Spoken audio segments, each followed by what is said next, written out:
پێت وایە دانوستانی نێوان حکومەتی هەرێمی کوردستان و حکومەتی عێراق لەسەر چ بنەمایەک بێت؟ من ناوم شەخانە خوێندکارم لە زانکۆی سەلاحەدین لە هەولێر. بەڕای من پێویستە دانوستانیان هەولێر و بەغدا بە شێوەیەکی دادپەروەرانە بێت لە نێوان هەموو حیزبەکاندا.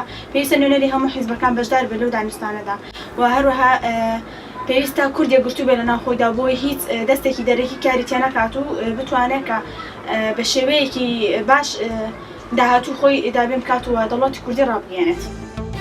ئێمە پێماوەی باشە لایەنە UN و ئەمریکا و ئەم شتە تەداخڵکەن بۆ ئەوەی کورد نەک بڵێ شکستێنەوە عەبادی داوایەتی بکە. ئێمە دەبێت ڕازی بین. پێمان باشە ڕابردوو چۆن بوو هەر دەبێت باشترش بێت.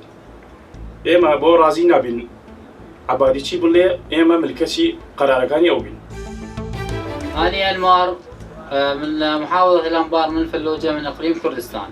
يعني الحقيقة الأوضاع الأمنية اللي هي بسبب داعش والجيش العراقي والحشد الشعبي في الأنبار خلتنا نلجأ إلى كردستان. الحقيقة جينا لقينا أمن وأمان وناس يعني استقرت وصارت يعني تآخوا كرد وعرب وماكو فرق.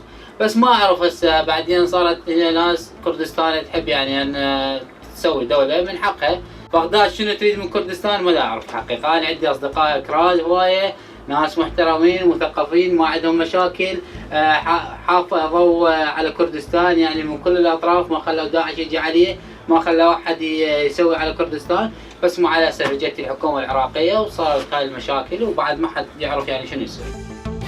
داواك حكومتي هرێمی کوردستان و حکومەتی عێراق بگەنە ڕێکەوتنێک شتەکە بە سەربازی نەبێ، شتەکە بە سیاسی بێ لە بەرژەوەندی کوردایە و لە بەرژەوەندی خەڵکی کەرکووشە.